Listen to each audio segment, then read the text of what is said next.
The champagne hit her face before she could blink. Cold, humiliating, in front of 300 of New York's most powerful people. Her husband stood over her laughing, calling her crazy, telling everyone she was unstable. She was 8 months pregnant, sitting alone at the worst table in the room, covered in expensive wine and cheap insults. He thought she was nobody, a poor orphan girl he had rescued from nothing. He had no idea that the three men who just walked through those doors were her brothers. He had no idea they were billionaires. And he definitely had no idea that in the next 48 hours, they would destroy everything he had ever built. But here is what nobody expected. The brothers did not save her. She saved herself. This is the story of Grace Sullivan, a woman who built a $40 million company, lost everything to a predator in a suit, and then burned his empire to the ground while 9 months pregnant. Stay until the end. The twist in the final 10 minutes will change how you see every relationship you have ever been in. Value statement. Before we begin, I want you to know something important. This is not just entertainment. Hidden inside this story are 8 real strategies that abuse survivors use to escape, rebuild, and fight back. Pay attention. You might need them someday, or someone you love might. Now, let us begin. Story meaning plus lesson. Chance. What a journey. Grace started this story practicing how to smile in a mirror, hiding bruises under makeup, believing she was trapped forever. She ended it running a foundation that has helped thousands of women escape the same nightmare. Here's the lesson. The most dangerous predators do not look like monsters. They look like knights in shining armor. They listen. They wait. They become exactly what you need. And by the time you realize what they are, you are already in the cage. But cages have keys. And sometimes, the key is simply refusing to stay silent. If you learned something from this story, if it made you think, if it made you feel, then you already know what to do. Grace Sullivan stood before the full-length mirror in the master bedroom, practicing how to smile. The reflection staring back at her was almost unrecognizable. Her eyes, once bright, with the fire of a woman who had built a $40 million company from nothing, now carried the hollow exhaustion of someone who had forgotten what safety felt like. She was 8 months pregnant, her belly straining against the navy blue silk of her custom gown. But the weight she carried was far heavier than the child growing inside her. She tilted her chin upward, examining the artistry of her deception. The bruises on her upper arms, fresh from 2 nights ago when Parker had grabbed her for speaking too loudly on the phone, were invisible beneath 3 layers of concealer and the strategic placement of a cashmere wrap. She had become an expert at this particular magic trick.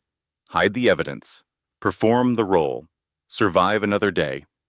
I used to tell other women to just leave, she thought, adjusting a strand of hair that had fallen loose. I built an entire app to help them escape. I raised $30 million because I believed it was simple. Pack a bag, walk out the door, start over. Now she understood the cruel joke of that advice. Leaving was not a door. It was a maze with walls that moved every time you thought you had found the exit. And Parker Mitchell was the architect who kept redesigning the labyrinth. The bedroom door swung open without warning. Grace flinched before she could stop herself, her hand flying instinctively to her pregnant belly. In a protective gesture that had become automatic over the past 2 years, Parker stood in the doorway, adjusting his cufflinks with the casual precision of a man who had never doubted his place in the world. He was handsome in the way that expensive things are handsome, polished, maintained, utterly devoid of warmth beneath the gleaming surface. His tuxedo was Italian wool, tailored to perfection, and his smile was the same one that had graced the cover of Forbes magazine 18 months ago under the headline Philanthropist of the Year. That smile had fooled everyone, including her. "Are you ready yet?" Parker asked, his tone carrying the familiar edge that preceded something worse. "Or do I have to drag you to the car?" "We are already 15 minutes behind schedule, Grace." 15 minutes. Do you have any idea how that looks? "I am ready," Grace said softly. She turned to face him, her practiced smile firmly in place. "I was just finishing my makeup." Parker's eyes traveled over her body. With the cold assessment of a man inspecting merchandise he regretted purchasing, his gaze lingered on her swollen stomach, and his lip curled with undisguised disgust. "You look enormous," he said flatly. "That dress was supposed to be slimming. You look like a whale wrapped in a tablecloth." Grace swallowed the response that burned in her throat. She had learned, through painful repetition, that defending herself only made things worse. "It is our child, Parker. I am pregnant. The doctor says I am measuring exactly where I should be." "The doctor?" Parker repeated mockingly. He crossed the room to grab his watch from the dresser, moving past her as though she were furniture. "The doctor is paid to tell you what you want to hear. I am telling you the truth. You are an embarrassment. Try to stand behind me tonight. I have investors from Goldman Sachs attending this gala, and I cannot afford to have you waddling around like some kind of circus attraction." 2 years ago, those words would have shattered her. Now they simply added another crack to a foundation that was already crumbling. Grace watched her husband spray a cloud of expensive cologne into the air and walk through it, choking the space between them with artificial scent. "The Sapphire Gala," Parker continued, checking his reflection with far more care than he had ever shown her. "This is the biggest networking event of the year. Everyone who matters will be there. Your job is simple. Sit at the table. Do not speak unless someone asks you a direct question. Smile when appropriate. And for the love of God, do not mention that ridiculous app you used to run. Nobody wants to hear about domestic violence at a cocktail party." Grace felt her fingernails digging into her palms. The app. Her app. The one she had built from nothing after her college roommate, Jennifer, had been murdered by an abusive ex-boyfriend. The app that had helped over 200,000 women safely document abuse, find resources, and plan their escapes. The app she had sold for $40 million because she wanted to prove she could be more than her success. She had wanted to be loved for herself, not for her money, not for her connections, not for the Kensington Foundation her brothers had built with her investment. She had wanted someone to see Grace Sullivan. The woman, not Grace Sullivan, the tech millionaire, with 3 overprotective brothers who happened to be billionaires. Parker Mitchell had seemed like the answer to that prayer. He had found her volunteering at a literacy program, anonymous and ordinary. He had bought her coffee, asked about her favorite books, listened with what seemed like genuine interest when she talked about her dreams of making a difference without the weight of wealth attached to her name.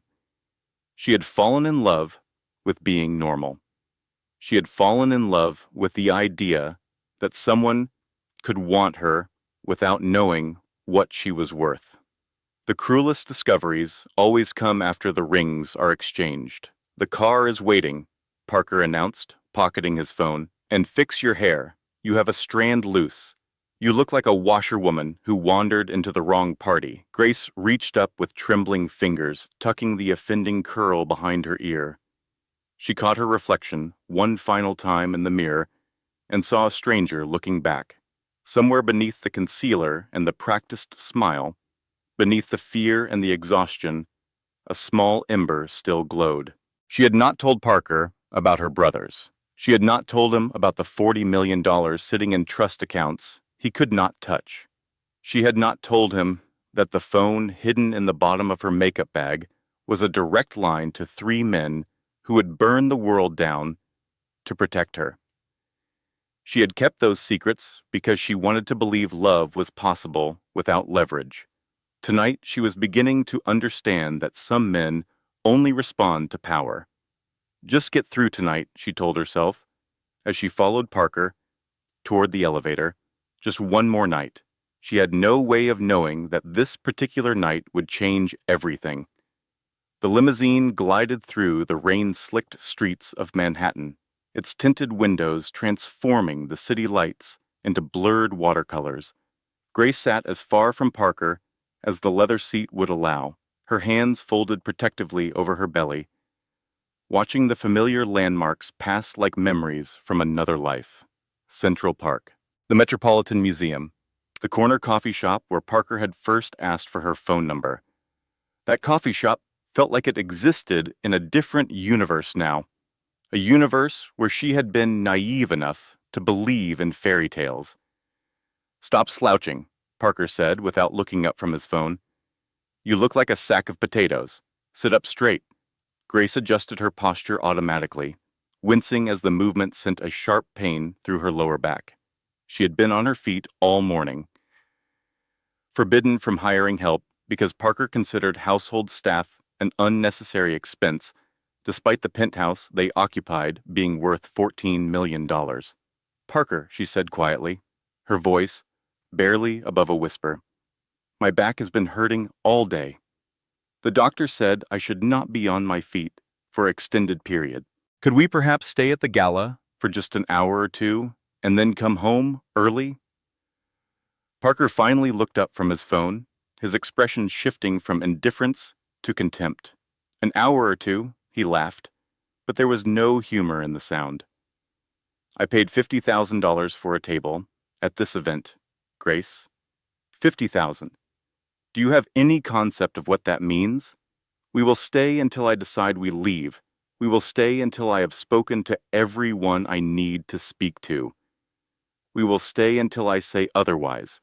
Is that clear?" "Yes," Grace whispered. "That is clear. Good." Parker returned his attention to his phone. "And stop asking stupid questions. You do nothing all day except sit in that penthouse eating food that I pay for. The least you can do is stand beside me for a few hours without complaining like a child."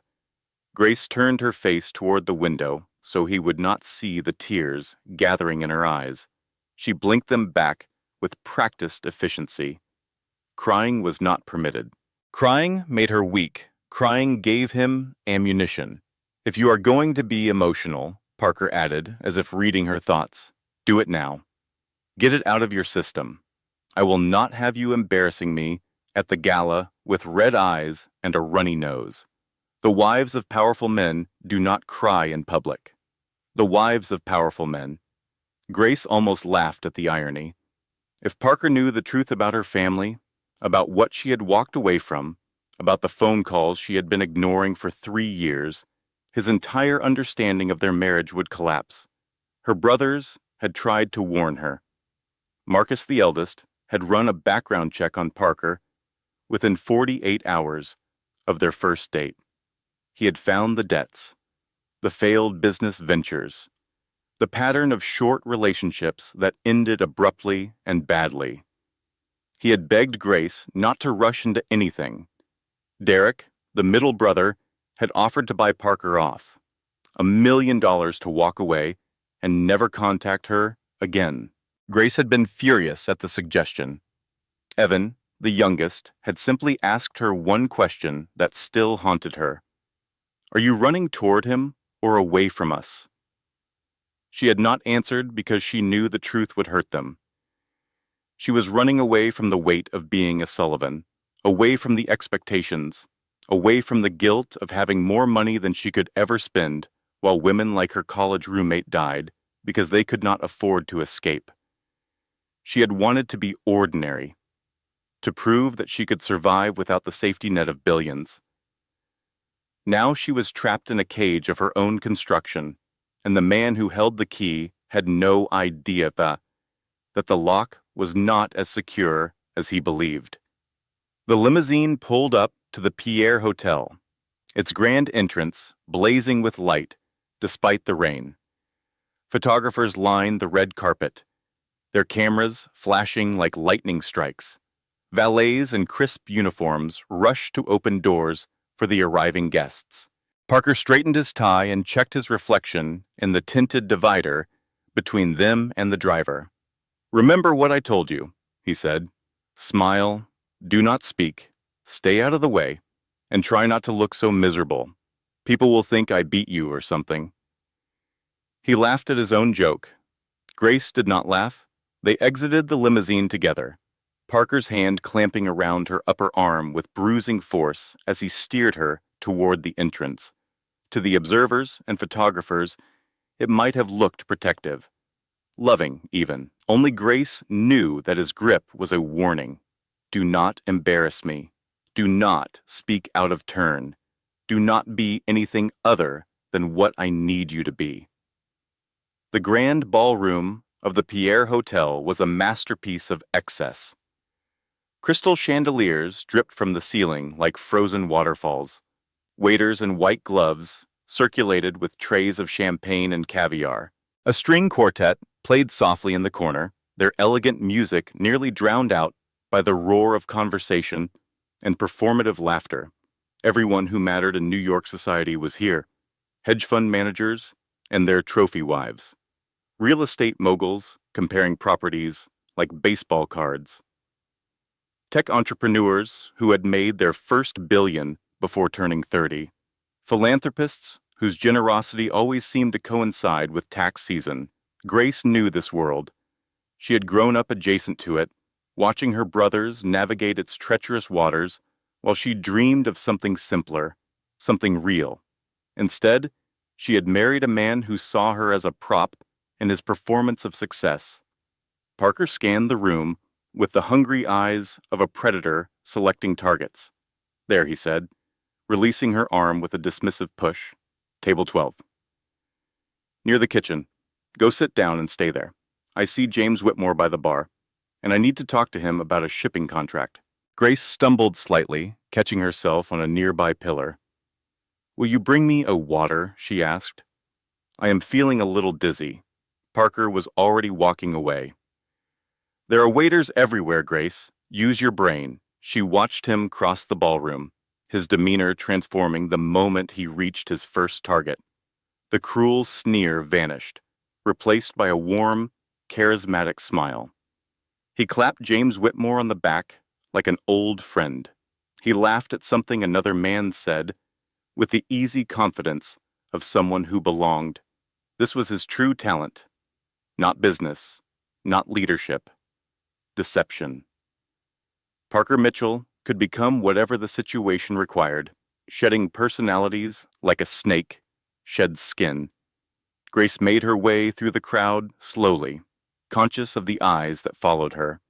In this circle, pregnancy was treated like a temporary disfigurement. The other women, poured into gowns that left nothing to imagination, examined her with barely concealed judgment. "Is that Parker Mitchell's wife?" she heard one woman whisper to another. "God, she is massive. He must be mortified. I heard she was nobody before he married her. Some kind of charity case." Grace kept her head down and found table 12. It was positioned exactly where she expected, near the kitchen doors, the cheapest location in the room. Parker had paid $50,000 for the appearance of generosity while spending as little as possible on the actual experience. She lowered herself into a chair, relief washing over her swollen ankles, and signaled a passing waiter for water. Then she sat alone, watching her husband work the room, and wondered how her life had come to this. There is something you should know if you have ever found yourself in a situation like Grace's. The isolation is intentional. Abusers do not start with violence. They start with distance. They separate you from friends, from family, from anyone who might notice the changes. They convince you that your people do not understand, that only they truly know you, that asking for help would be a betrayal of the sacred bond between you. By the time the first bruise appears, you are already alone. Grace had built an app designed to break that isolation. She had raised $30 million to fund escape routes and support systems. She had given speeches about recognizing the warning signs, and she had missed every single one of them in her own marriage. That is how good the predators are. They do not hunt randomly. They study. They wait.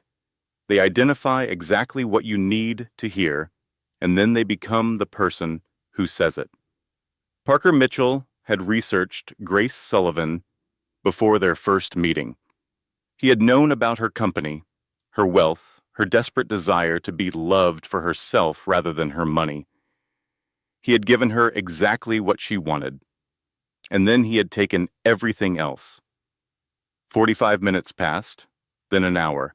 Grace sat at table 12, invisible and forgotten, watching the party swirl around her like a storm she could not escape. She had managed to drink 2 glasses of water and eat a few crackers from the breadbasket. The baby kicked periodically, a reminder that whatever happened tonight, she was fighting for more than herself. She placed her hand on her stomach and felt the movement beneath her palm. "I will get us out of this," she promised silently. "I just need a little more time." The string quartet shifted into a new piece and the dance floor began to fill with couples. Grace watched Parker lead a blonde woman in a silver dress toward the center of the room. She recognized her immediately. Tiffany Lawson, Parker's executive assistant for the past 6 months. The affair had been obvious for weeks. The late nights at the office, the mysterious charges on the company card for hotels Grace had never visited. The way Parker's phone was suddenly password protected after years of lying carelessly around the penthouse, Grace had suspected. She had even confronted him once, gently, carefully, the way you approach a wild animal that might bite. Parker had laughed in her face. He had called her paranoid, hormonal, crazy. He had asked if she needed to go back to the hospital where she had spent 3 days 6 months ago after a breakdown he had deliberately triggered. That was his ultimate weapon. The medical records. The diagnosis of anxiety and depression that any reasonable person would develop after 2 years of systematic abuse. The documents she had signed while sedated, not understanding that she was signing away control of her own life. "If you leave me," Parker had said that night, "I will have you committed. I will take the baby. I will tell everyone you were unstable all along. And who will believe you? The crazy woman who married a man she barely knew and then accused him of abuse, please? I am the one who funds the domestic violence shelter downtown. I gave the keynote speech at the Women in Business Conference last spring. I am the feminist ally. You are the hysterical pregnant woman with a history of mental illness. Check and mate." Grace watched him now, dancing with Tiffany, his hand resting on the small of her back, with an intimacy he had not shown his wife in over a year. He was not even trying to hide it. He was rubbing her face, in it, here, at the most public event of the social calendar, while his pregnant wife sat alone by the kitchen doors. The humiliation burned hot in her chest, but beneath it, something else was kindling, something that felt almost like anger. Movement at the main entrance caught her attention. The massive double doors swung open, admitting a gust of cold air that seemed to cut through the humid warmth of the ballroom. Usually late arrivals slipped in quietly, embarrassed by their tardiness. This was different. 3 men walked in, and the energy in the room shifted like a tide changing direction. They were dressed in black tuxedos that cost more than most people made in a year. They moved with a synchronized purpose that suggested military training or something equally dangerous. The man in the center was the tallest, with broad shoulders and dark hair, his eyes scanning the room with the cold efficiency of a predator assessing threats. The string quartet actually faltered for a beat. "Who are they?" someone whispered at the table next to Grace. "Are you serious?" Another voice replied. trembling with something between awe and fear. That is Marcus Sullivan. The one on the left is Derek Sullivan, and the young one is Evan Sullivan. They are the Sullivan brothers. They run the Kensington Foundation.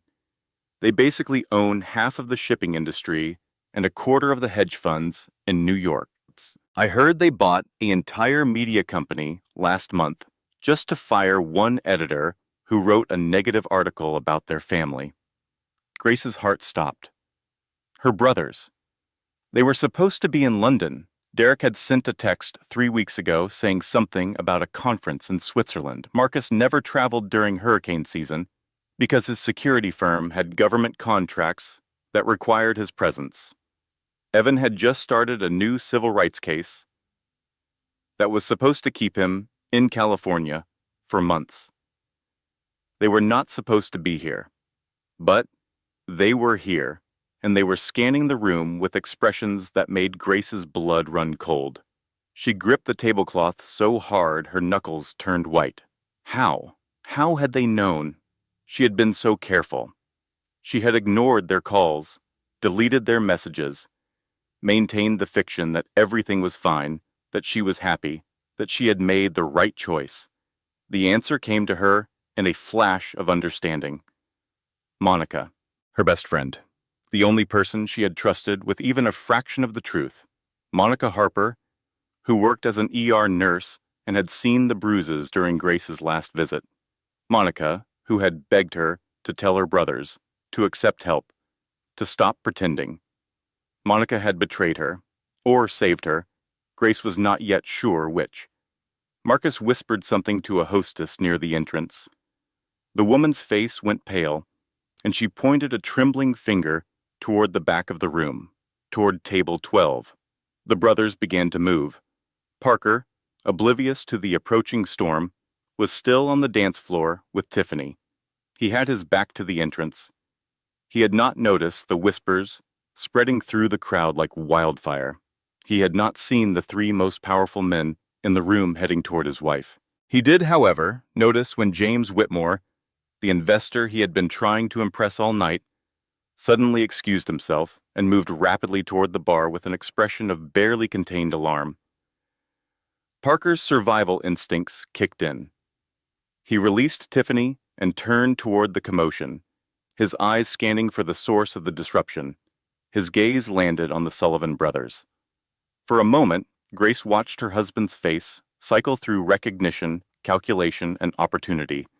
He did not know who they were to her. He only knew they were rich, powerful. Exactly the kind of connection he had been desperate to make.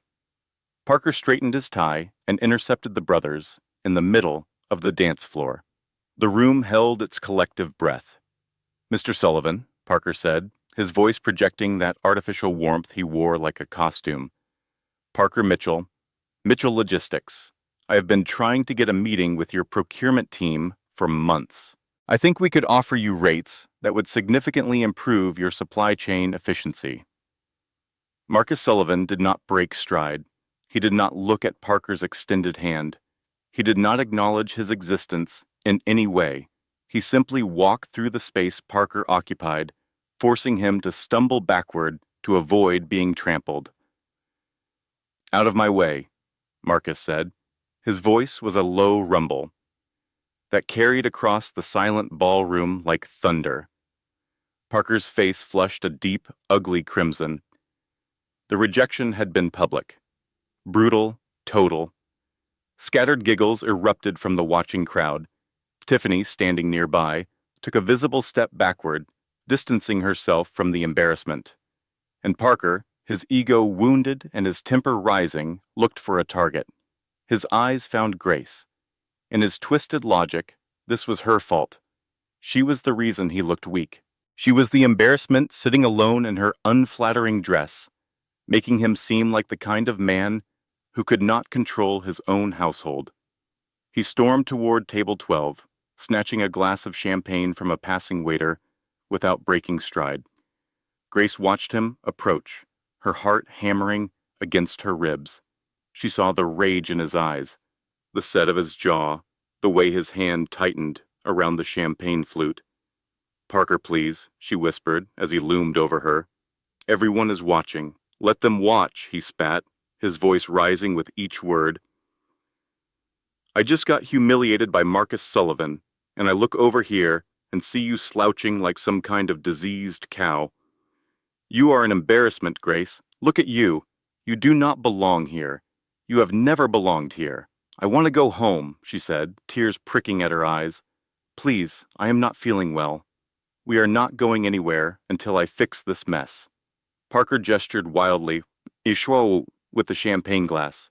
You are useless to me. You bring nothing to this marriage. No money, no connections, no class. I picked you out of the gutter, and this is how you repay me. By making me look like a fool. Something snapped inside Grace. Maybe it was the pregnancy hormones Parker loved to mock. Maybe it was the accumulated weight of 2 years of abuse finally reaching critical mass. Maybe it was the knowledge that her brothers were somewhere in this room, that help was closer than it had been in years. Whatever the cause, Grace Sullivan stood up. Her legs were shaking. Her voice was trembling. But she stood. I did not make you look like a fool, Parker, she said, her words carrying further than she intended. You did that all by yourself. You are a fraud. You are a bully. And everyone in this room is going to know it. The silence that followed was absolute. Parker stared at her, his mouth hanging open in shock. In 2 years of marriage, she had never spoken back, never challenged him publicly, never given him anything but submission and compliance. Then his shock curdled into fury. You stupid woman, he hissed. You have no idea what you have just done.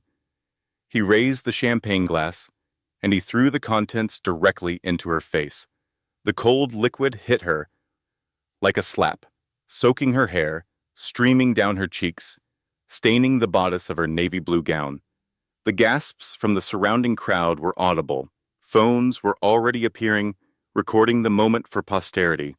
Parker stood there panting, realizing perhaps that he had gone too far, but too proud to back down. Clean yourself up, he muttered, loud enough for everyone to hear. You are a mess. This is what I deal with every day.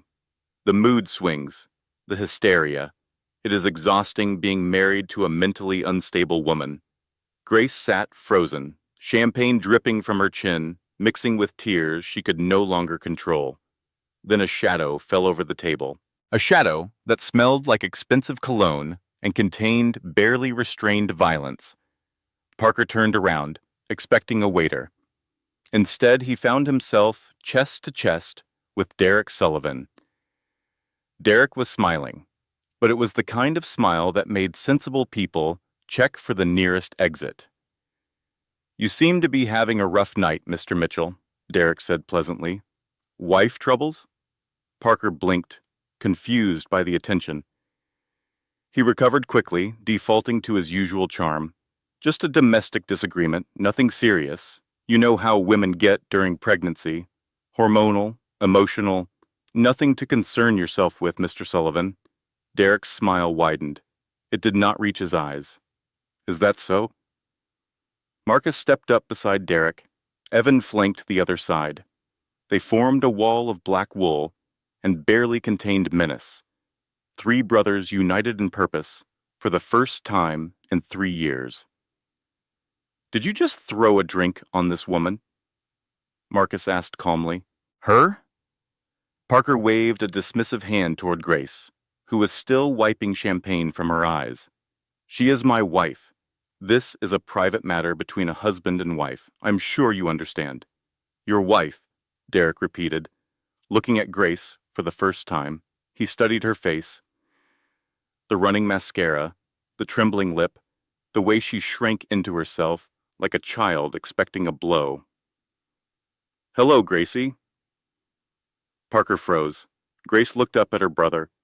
The brothers she had not spoken to in 3 years. The brothers she had abandoned because she wanted to prove she did not need their money or their protection. The brothers who had come anyway. Hi, Marcus, she whispered. Hi, Derek. Hi, Evan. Parker's head whipped back and forth between them, his brain struggling to process what his ears were telling him. Wait, you know her? That is impossible. She is nobody. She is Grace Smith. She told me she was an orphan. Marcus stepped forward, invading Parker's personal space, until their faces were inches apart. The power dynamic was so completely lopsided that it would have been comical under other circumstances. Her name, Marcus said with ice-cold precision, is Grace Sullivan. She is the primary shareholder of the Kensington Foundation. She built a $40 million company before she turned 30. And she is our sister. Parker's face went the color of old milk. Sullivan? Kensington? But she said, she told me, she wanted to see if anyone could love her without knowing about the money, Evan said quietly, moving past Parker to kneel beside Grace. He pulled a silk handkerchief from his pocket and began gently wiping the champagne from her face. Looks like we got our answer. Evan looked up at Parker, his usually gentle eyes hard as granite.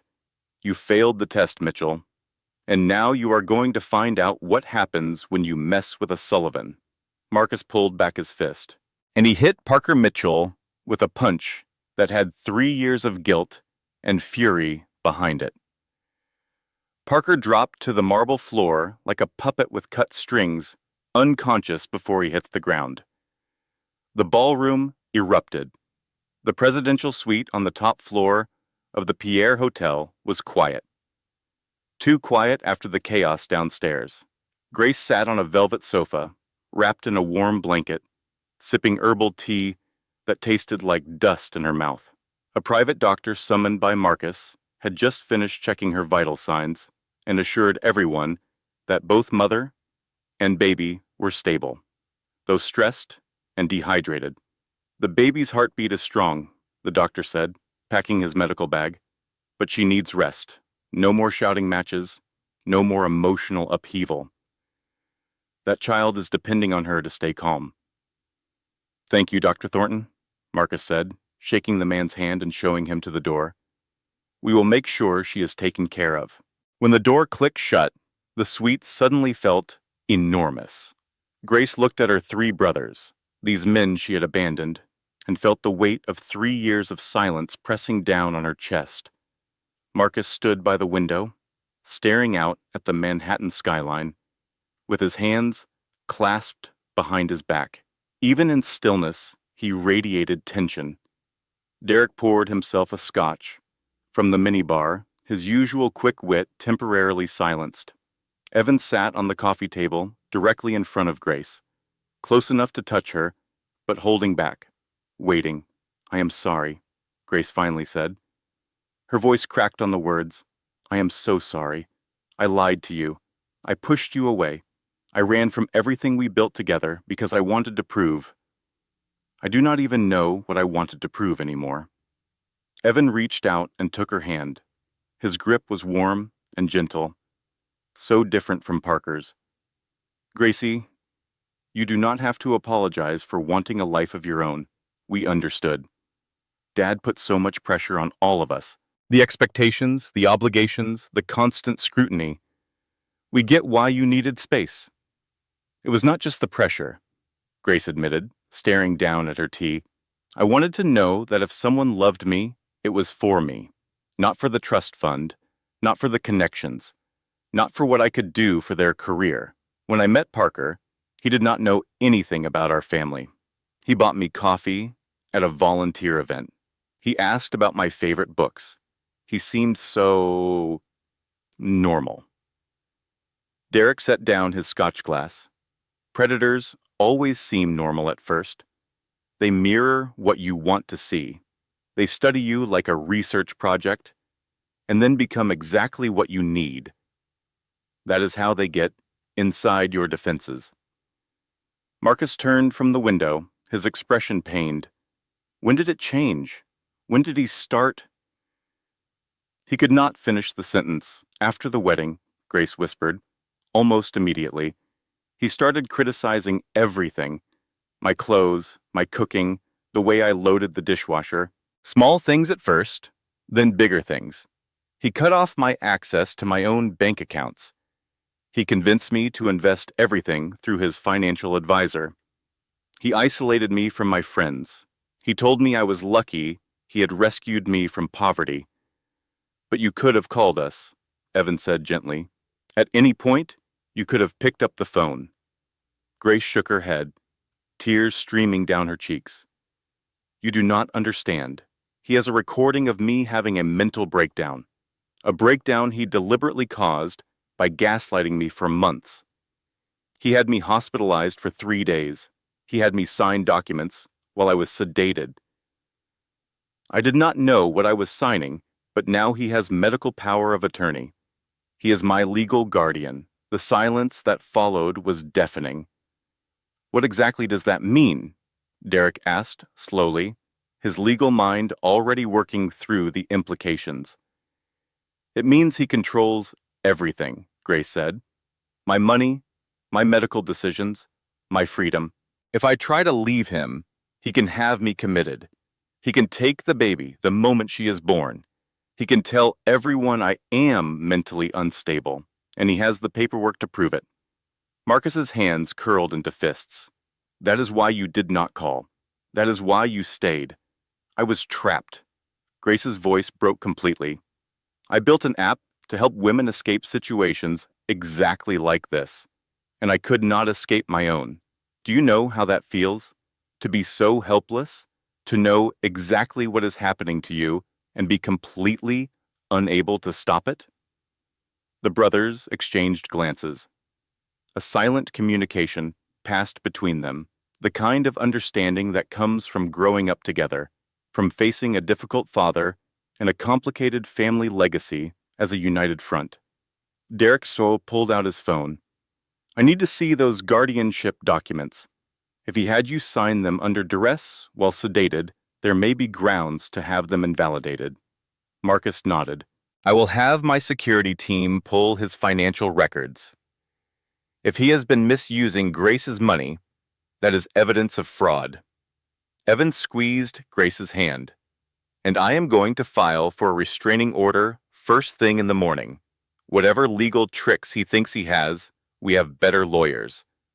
Grace looked at her brothers, these men who had come running the moment they learned she was in danger, who had crossed an ocean and walked into a party full of strangers to stand beside her. How did you know? She asked. How did you even know I was in trouble? I have been hiding it for so long. Derek smiled grimly. Monica Harper. Grace closed her eyes.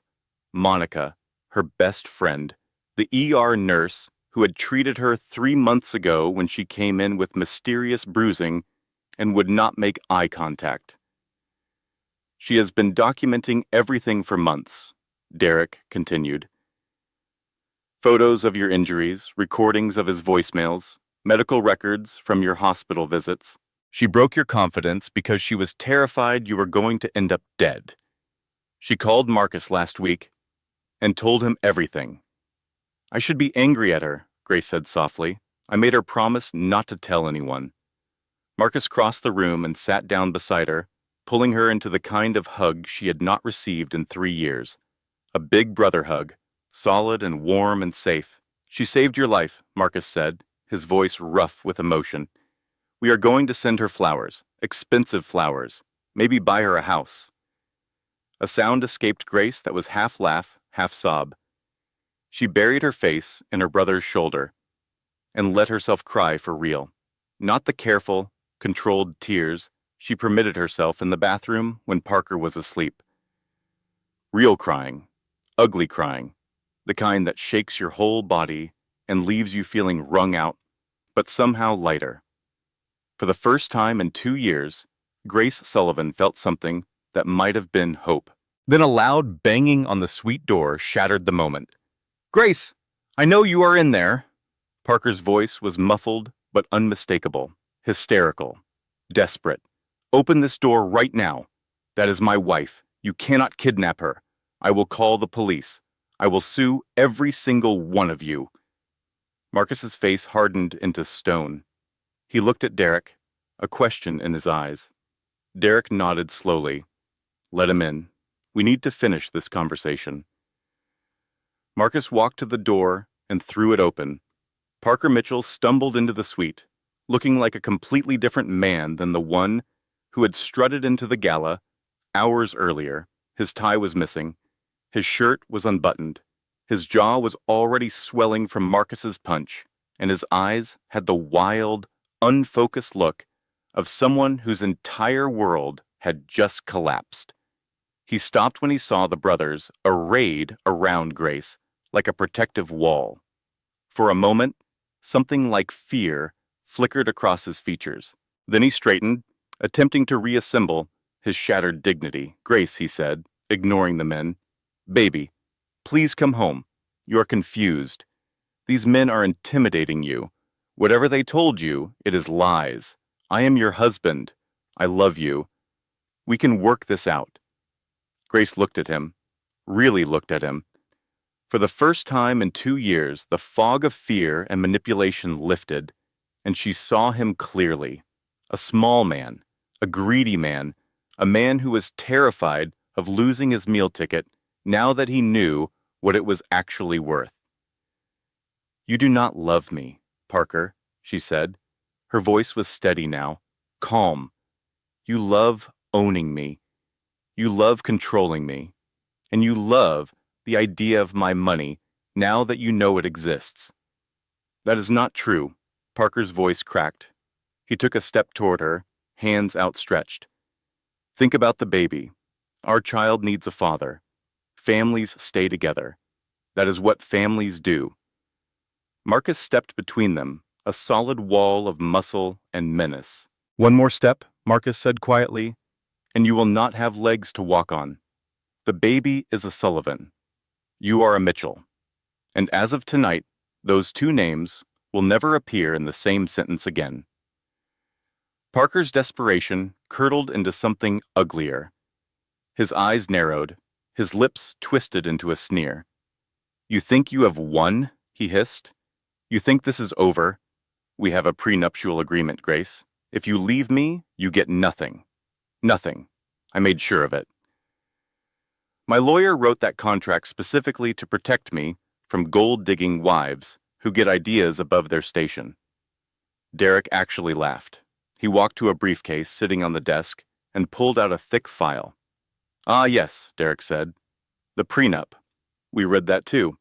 Very interesting document. Tell me, Parker, did you actually hire a lawyer, or did you download a template from the internet to save money?" Parker shifted uncomfortably. "It is legally binding." "It is," Derek agreed. "But you did not read the clause about separately acquired property.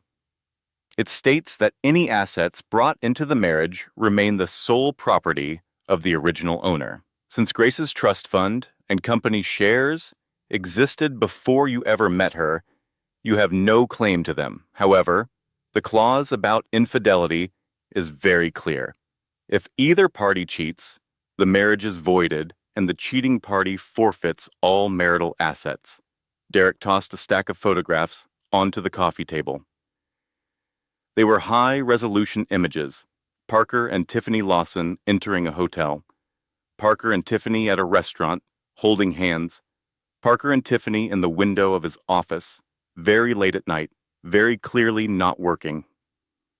"We have been watching you for a week," Evans said.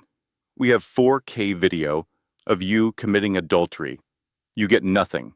No alimony, no asset division. You leave this marriage with exactly what you brought into it. Nothing." Parker stared at the photographs. His face cycled through shock, fear, and finally a desperate, cornered rage. "I will fight for custody," he snarled. "I will take the baby. I will drag you through courts for years. I will make your life a living hell." Grace stood up. She walked past Marcus, past Derek, past Evan. She walked right up to Parker and looked him directly in the eyes. "You do not want this baby," she said quietly. "You called our child a burden this morning. You told me I was diseased. You said having a pregnant wife was ruining your social life." Parker's mouth opened, but no words came out. "If you try to fight for custody," Grace continued, "I will release the recordings from the security cameras in the penthouse." Parker froze. What security cameras? The ones I installed inside the smoke detectors 3 months ago. Grace was lying. It was a bluff, delivered with every ounce of confidence her brothers had taught her. Every time you screamed at me, every time you threw something, every time you called me worthless, it is all recorded. Do you really want that played in court? Do you want it played on the evening news? It was the final nail in the coffin. Parker knew what he was. He knew what he sounded like behind closed doors. He knew that his entire public image, the feminist ally, the philanthropist, the ethical businessman, would crumble the moment anyone heard how he actually treated his wife. He slumped, defeated. "Get out," Grace whispered. "Get out, and do not ever contact me again." Marcus stepped forward, placing a hand on Parker's chest and shoving him backward toward the door. "You heard her. If I see you near my sister again, I will not use lawyers. I will use my hands." Parker stumbled into the hallway. The heavy door slammed shut in his face, locking him out of the luxury, the money, and the life he had so foolishly destroyed. Grace stood in the center of the suite, shaking with adrenaline and disbelief. For a moment, she thought it was over. She thought she had won. She had no idea that the real battle was just beginning. The next morning dawned gray and cold over Manhattan. Grace woke in the guest bedroom of the Sullivan family's penthouse, momentarily disoriented by the unfamiliar ceiling and the softness of sheets that did not smell like Parker's cologne. Then the memories came flooding back. The gala, the champagne, her brothers, the confrontation. Freedom?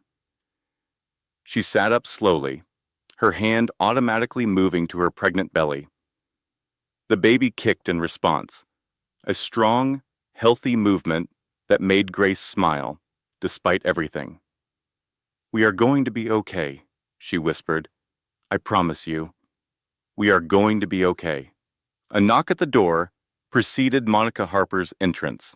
Her best friend looked like she had not slept, dark circles under her eyes, but she was carrying a tray with herbal tea and toast. "How are you feeling?" Monica asked, setting the tray on the bedside table. "The doctor said you should take it easy for at least a week." Grace looked at her friend, the woman who had betrayed her confidence and probably saved her life. "Thank you," Grace said, "for calling them. I was too proud and too scared to do it myself." Monica sat on the edge of the bed. "I watched my aunt stay with an abusive husband until he put her in a coma. She never woke up. I was not going to watch that happen to you."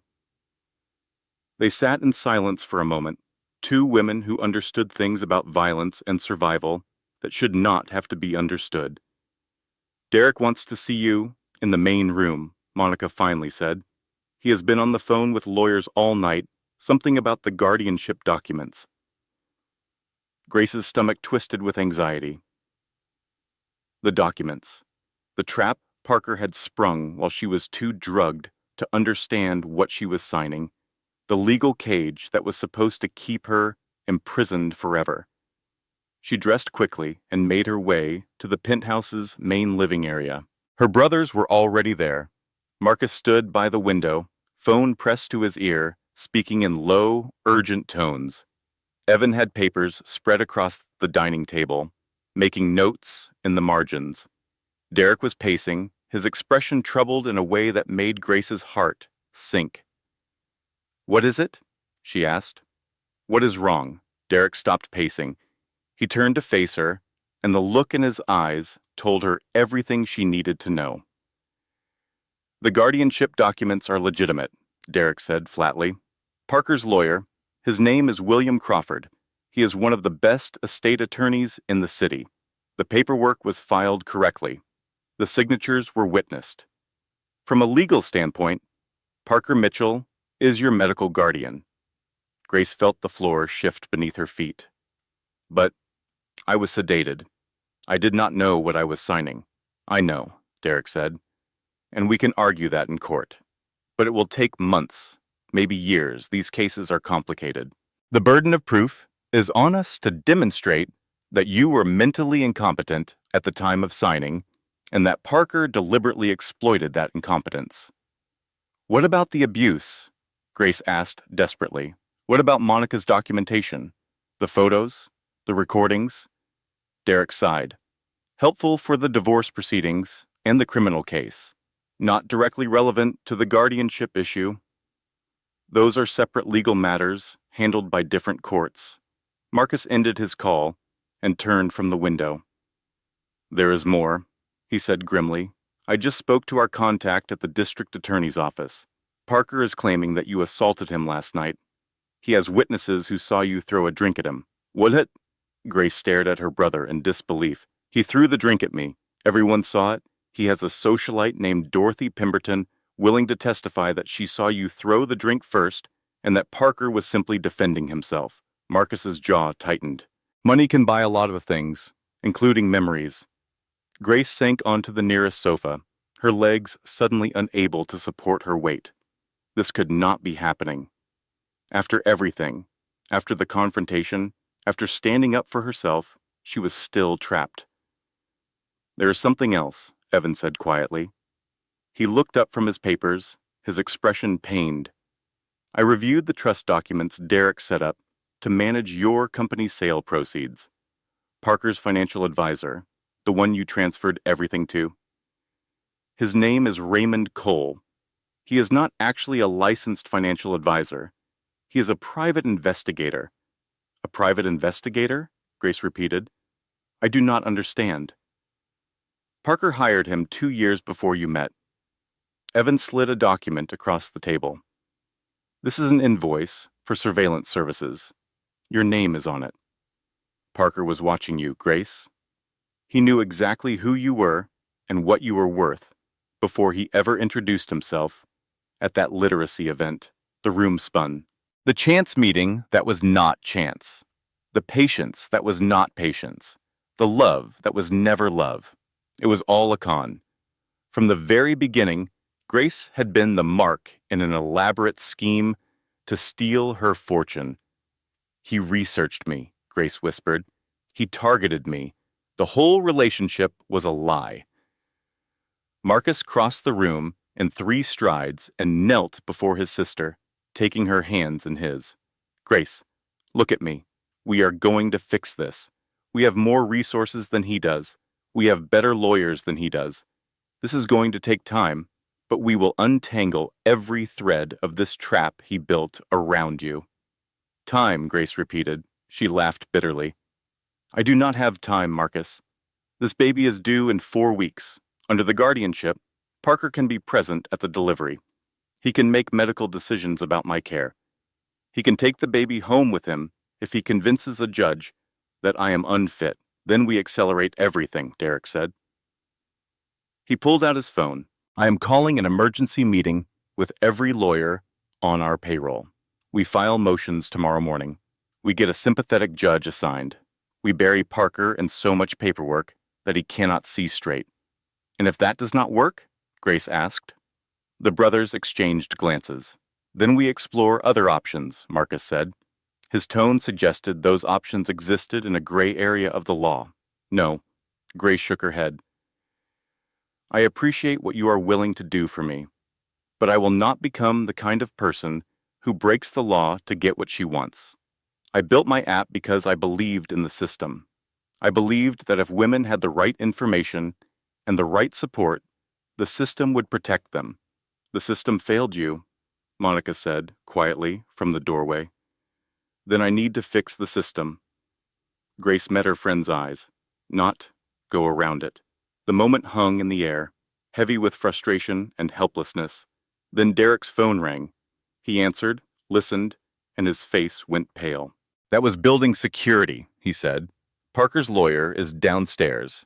He has a court order. He wants to see Grace, alone. The room exploded into motion. Marcus moved toward the door. Evan started gathering documents.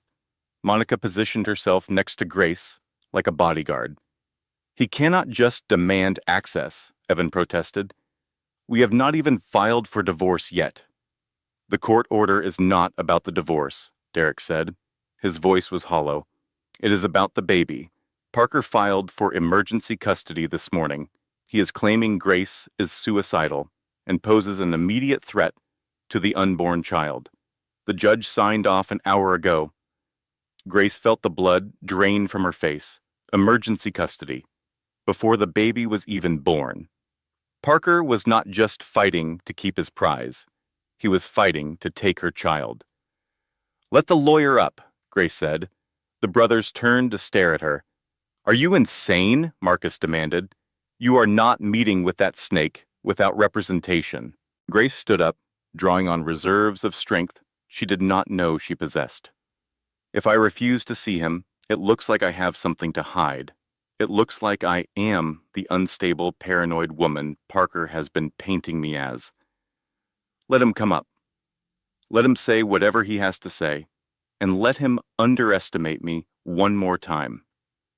Marcus studied his sister for a long moment. Then he nodded slowly. "All right, but we are staying in the next room. The moment you need us, we will be there." Grace smoothed her hair and straightened her spine. She had spent 2 years learning to survive Parker Mitchell. Now she was going to learn how to defeat him. William Crawford was exactly what Grace expected.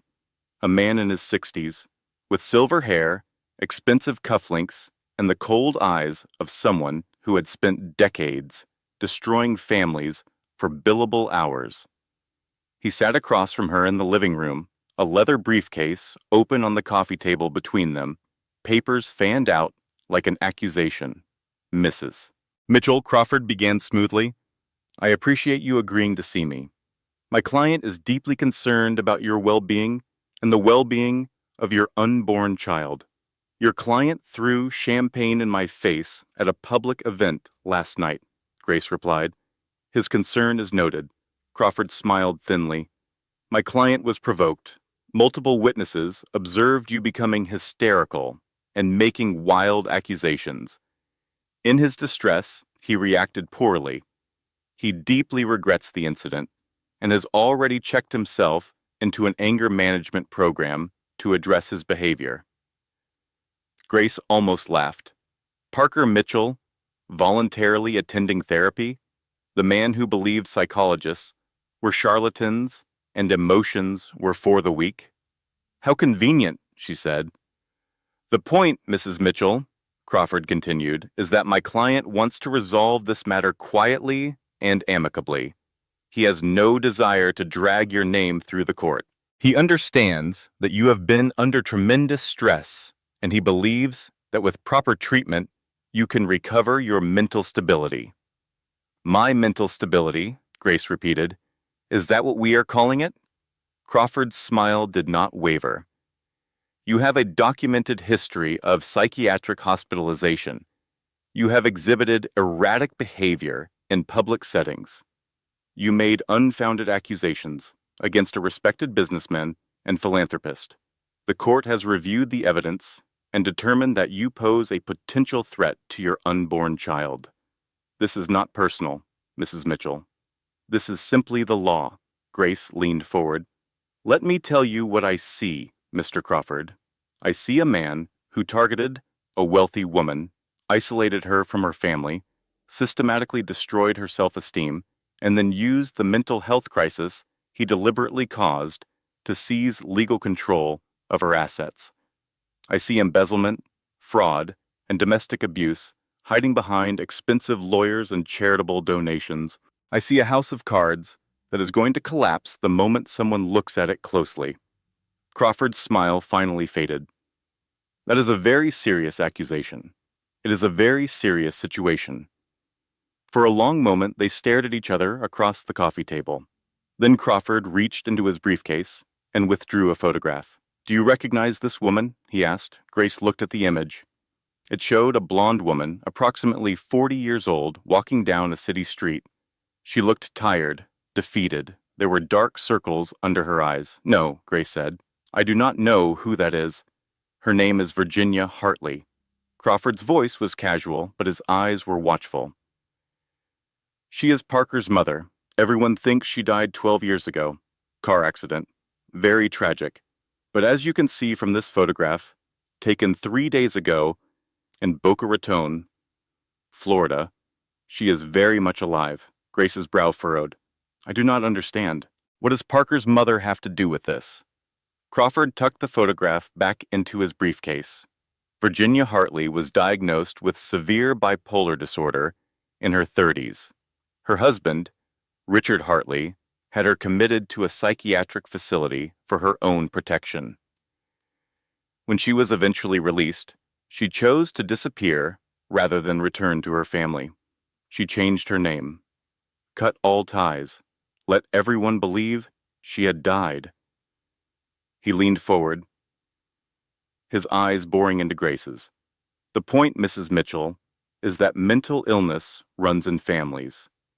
Your child will share genetics with a woman who spent years in an institution. Parker is simply taking precautions to ensure that if you exhibit similar symptoms, there is a legal framework in place to protect the baby. Grace felt the blood drain from her face. This was the threat beneath the surface. This was the trap within the trap.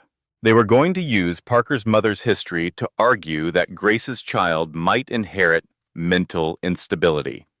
They were going to construct a narrative where Parker was the responsible parent and Grace was the dangerous unknown. I think we are done here, Grace said coldly. Crawford gathered his papers with methodical precision. My client is prepared to offer you a settlement, full custody to Parker, but you would have supervised visitation rights. He would cover all your medical expenses. He would even agree to a modest monthly allowance to help you get back on your feet. Get out. Think about it, Mrs. Mitchell. Crawford stood, buttoning his jacket. The alternative is a prolonged court battle that will drain your resources, expose your family's secrets, and likely end with the same result. Parker has the law on his side. He has the documentation. He has witnesses willing to testify to your instability. What do you have? Grace stood up, matching his height and her heels. I have something Parker has never understood, she said. I have people who love me, people who will fight for me. Not because of what I am worth, but because of who I am. Crawford's lip curled with something like pity. Love does not win court cases, Mrs. Mitchell. Evidence wins court cases. And right now, all the evidence points to you being exactly what my client says you are. A troubled woman in need of help. He walked to the door, then paused. You have 72 hours to respond to the custody petition. After that, we proceed to an emergency hearing. I suggest you spend that time very carefully. The door closed behind him. Grace stood alone in the center of the room, shaking with a combination of rage and terror. Her brothers emerged from the adjacent study, where they had been listening to every word. That was illuminating, Derek said grimly. They have more than I thought. Parker's mother is alive, Evan said. That is significant. If we can find her, get her to testify about what Richard Hartley did to her. It does not matter, Grace interrupted. Her voice was hollow. You heard what Crawford said. They have the law on their side. They have the documentation. They have everything they need to take my daughter from me. Marcus put his hand on her shoulder. Gracie, we are not going to let that happen. Grace looked at her brother, this man who had protected her since childhood, who had crossed an ocean the moment he learned she was in danger. I know you want to help, she said, but I am done being rescued. I am done being the damsel in distress. This is my fight, Marcus, and I need to fight it my way. What are you thinking? Derek asked. Grace walked to the window and looked out at the city below. Manhattan, the island of dreams and nightmares, where fortunes were made and lost every day. Crawford thinks I am weak, she said slowly. Parker thinks I am stupid. Everyone thinks I am just a scared pregnant woman with no resources and no options. She turned to face her brothers. They have forgotten who I am. They have forgotten what I built. I created an app that helped 200,000 women escape situations exactly like mine. I raised $30 million. I stood in front of investors and regulators and critics and made them believe in something that had never existed before. Her jaw set with determination. Parker trapped me with information and legal documents. Fine. I will beat him with the same weapons. I will find every lie he has ever told. I will document every crime he has ever committed, and I will build a case so airtight that no judge in the world would give him custody of a goldfish, let alone my daughter. Derek smiled slowly. Now that sounds like the Grace Sullivan I remember. I need access to his cloud backups, Grace said, her mind already racing. His email, his financial records, his communications with Raymond Cole. That would be illegal, Evan pointed out. Only if I get caught, Grace replied. Besides, technically, we are still married. Accessing shared marital assets is not a crime. That is a creative interpretation of property law, Evan said. I like it. Monica stepped forward. I have a friend in IT security. She owes me a favor. She might be able to help with the technical aspects. Grace nodded. Good. We have 72 hours. Let us use every single one of them. For the first time since the gala, she felt something other than fear. She felt like herself again. 48 hours later, Grace found herself doing something she never thought she would do.